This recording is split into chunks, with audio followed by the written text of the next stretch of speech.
Hai semua, perkenalkan namaku Nur Fajriah. Pada video kali ini kita akan belajar sedikit tentang model-model utama dan proses psikologi komunitas.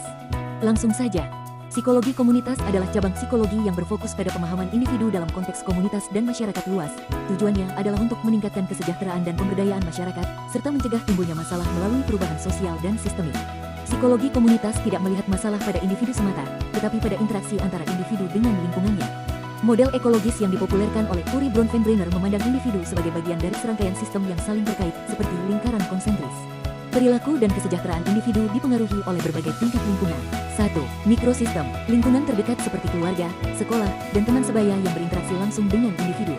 2. Mesosistem, interkoneksi antar mikrosistem, seperti hubungan antara orang tua dan guru yang mempengaruhi perkembangan anak. 3. Eksosistem, lingkungan yang tidak langsung mempengaruhi individu, seperti kebijakan tempat kerja orang tua atau pemerintah daerah. 4. Makrosistem, budaya, keyakinan, ideologi, dan norma sosial yang lebih luas yang membentuk cara individu berinteraksi. Aplikasi praktis, seorang psikolog komunitas akan menganalisis masalah, misalnya, kenakalan remaja, dengan melihat semua tingkat sistem ini untuk menemukan titik intervensi yang paling efektif, bukan hanya menyalahkan remajanya. Model ini juga mencakup kronosistem yang merupakan dimensi waktu dan peristiwa sepanjang hidup yang mempengaruhi perkembangan individu. Model pemberdayaan menekankan pada pentingnya masyarakat mengontrol nasib mereka sendiri. Pemberdayaan terjadi di 3 tingkat yang saling terkait dan saling memperkuat. Tingkat individu yaitu fokus pada pengembangan kepercayaan diri, kesadaran kritis, dan keterampilan personal yang memungkinkan individu untuk berpartisipasi secara efektif dalam komunitas. Tingkat organisasi yang memperkuat struktur dan proses dalam organisasi lokal agar dapat melayani anggotanya dengan lebih baik dan memiliki pengaruh yang lebih besar. Tingkat komunitas mampu membangun kapasitas kolektif untuk mengidentifikasi masalah bersama dan mengambil tindakan untuk mengatasinya melalui mobilisasi sumber daya. Fokus model ini adalah pada penguatan kompetensi, kepercayaan diri, dan kapasitas masyarakat untuk mengidentifikasi dan memecahkan masalah mereka sendiri. Psikolog berperan sebagai fasilitator, bukan sebagai ahli yang memberikan solusi. Contoh aplikasi, program pemberdayaan ekonomi perempuan dengan membentuk koperasi dan memberikan pelatihan kewirausahaan, di mana para perempuan tersebut yang menjadi pengelola utamanya. Pendekatan ini memungkinkan mereka untuk membangun kemandirian ekonomi sambil memperkuat jaringan dukungan sosial.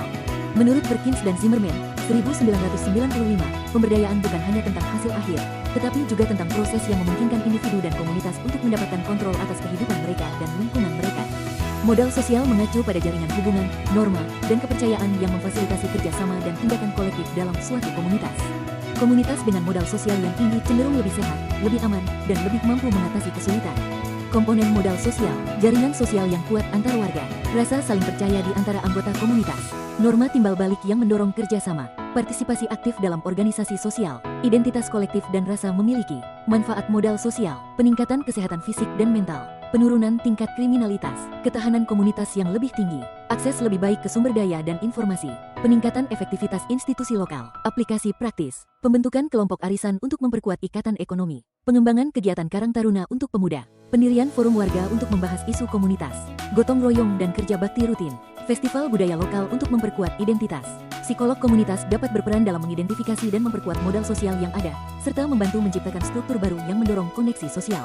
Pendekatan ini sangat relevan dalam konteks Indonesia yang memiliki tradisi kuat dalam gotong royong dan musyawarah mufakat.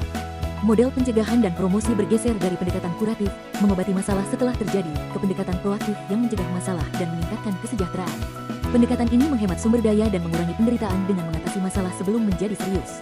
Di bagian paling atas ada prevensi primer, intervensi universal, edukasi publik, program kesehatan masyarakat. Di bagian tengah ada prevensi sekunder, intervensi terarah, screening, dukungan kelompok rentan.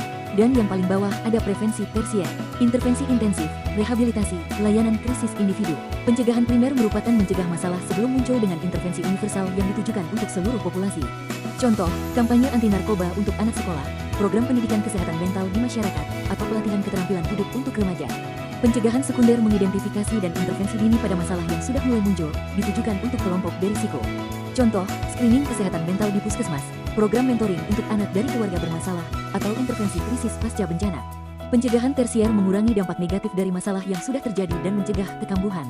Contoh, program rehabilitasi untuk pengguna narkoba, dukungan untuk korban kekerasan, atau reintegrasi mantan narapidana ke masyarakat. Meningkatkan kesejahteraan dan kekuatan positif komunitas, bukan hanya mencegah masalah. Contoh, program pengembangan ketahanan diri, resilience, pada anak, kegiatan untuk meningkatkan kohesi sosial, atau inisiatif untuk menciptakan lingkungan yang mendukung perkembangan optimal. Aplikasi praktis, program Satgas Anti-Bullying di sekolah yang melibatkan siswa untuk menciptakan iklim sekolah yang positif dan mencegah perundungan. Program ini menggabungkan elemen pencegahan primer, edukasi untuk semua siswa, sekunder, intervensi untuk kelompok berisiko, dan promosi, membangun budaya saling menghormati. Participatory Action Research, PAR, bukan hanya model, tetapi juga sebuah proses. Ini adalah pendekatan penelitian yang melibatkan anggota komunitas sebagai rekan peneliti yang setara. Tujuannya adalah untuk menghasilkan pengetahuan dan perubahan sosial secara bersamaan. Yang pertama ada identifikasi masalah. Komunitas dan peneliti bersama-sama mengidentifikasi isu yang penting bagi masyarakat, bukan ditentukan oleh peneliti saja. Kemudian pengumpulan data. Anggota komunitas dilatih untuk mengumpulkan data melalui wawancara, survei, atau metode lain yang sesuai dengan konteks lokal. Analisis bersama. Data dianalisis secara kolaboratif, menggabungkan pengetahuan akademis dan kearifan lokal untuk pemahaman yang lebih kaya. Perencanaan aksi. Berdasarkan temuan, komunitas merencanakan tindakan konkret untuk mengatasi masalah yang diidentifikasi. Selanjutnya, implementasi rencana aksi dilaksanakan oleh komunitas dengan dukungan dari peneliti dan sumber daya yang dimobilisasi. Dan yang terakhir yaitu refleksi dan evaluasi. Hasil tindakan dievaluasi bersama, menjadi dasar untuk siklus PAR berikutnya jika diperlukan. Contoh aplikasi, sebuah komunitas yang terkena dampak polusi pabrik bersama peneliti mengukur kualitas air, menganalisis data, dan menggunakan temuan tersebut untuk advokasi kebijakan. Proses ini tidak hanya menghasilkan data ilmiah, tetapi juga memberdayakan komunitas untuk menjadi agen perubahan.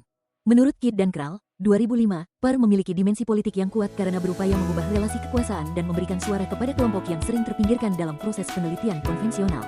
Proses entry dan pengkajian kebutuhan dalam psikologi komunitas. 1.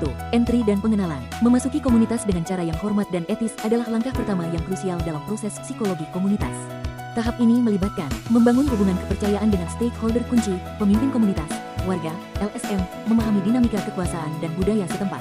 Menegosiasikan peran dan harapan dengan jelas, memperkenalkan diri dan tujuan keterlibatan secara transparan, mendengarkan perspektif komunitas tentang situasi mereka. Kesalahan pada tahap ini dapat merusak seluruh proses intervensi, sehingga diperlukan kesabaran dan sensitivitas budaya yang tinggi. 2. Pengkajian kebutuhan komunitas. Pengkajian kebutuhan adalah proses sistematis untuk mengidentifikasi kekuatan, strengths, dan kebutuhan needs komunitas. Metode yang digunakan biasanya bersifat mixed method, kuesioner dan survei untuk data kuantitatif. Focus Group Discussion, FGD, untuk eksplorasi mendalam, wawancara dengan informan kunci, observasi partisipatif di lingkungan komunitas, analisis data sekunder, statistik demografi, laporan kesehatan. Dalam pendekatan PAR, proses ini melibatkan partisipasi penuh warga dalam merancang instrumen, mengumpulkan data, dan menginterpretasikan hasil. Penting untuk mencatat bahwa pengkajian kebutuhan tidak hanya mengidentifikasi masalah, tetapi juga aset dan sumber daya yang dimiliki komunitas. Pendekatan berbasis kekuatan, strength-based approach, memandang komunitas sebagai sumber solusi, bukan hanya sebagai kumpulan masalah yang perlu diperbaiki. Analisis data, perencanaan, dan implementasi program. 1. Analisis data dan perumusan masalah. Menganalisis data yang terkumpul untuk merumuskan akar masalah secara jelas dan sistematis. Analisis menggunakan model ekologis untuk melihat faktor pada berbagai tingkat sistem, dari individu hingga kebijakan makro. Proses ini melibatkan identifikasi pola dan tema dari data kualitatif, analisis statistik untuk data kuantitatif, triangulasi berbagai sumber data, validasi temuan dengan komunitas. 2. Perencanaan dan pengembangan program. Berdasarkan hasil asesmen, dirancang program intervensi yang sesuai, pencegahan, pemberdayaan, dan perencanaan melibatkan komunitas untuk memastikan program relevan dan berkelanjutan.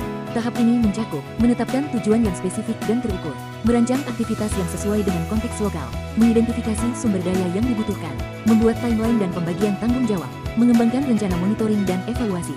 3. Implementasi dan mobilisasi sumber daya. Melaksanakan program dengan memobilisasi sumber daya yang ada di dalam komunitas, community assets. Psikolog berperan sebagai fasilitator dan katalisator. Implementasi yang efektif melibatkan pelatihan untuk pelaksana program dari komunitas, koordinasi dengan stakeholder terkait, adaptasi fleksibel terhadap kondisi yang berubah, dokumentasi proses untuk pembelajaran, komunikasi rutin dengan komunitas tentang kemajuan. Proses ini bersifat iteratif, di mana pembelajaran dari implementasi dapat menyebabkan penyesuaian dalam perencanaan. Pendekatan yang adaptif dan responsif terhadap umpan balik komunitas sangat penting untuk keberhasilan program. Evaluasi, umpan balik, dan keberlanjutan program. Evaluasi dan umpan balik. Evaluasi adalah proses sistematis untuk menilai efektivitas program. Dalam psikologi komunitas, evaluasi tidak hanya dilakukan oleh ahli eksternal, tetapi juga melibatkan komunitas. Ada dua jenis evaluasi utama. Evaluasi proses, menilai apakah program berjalan sesuai rencana.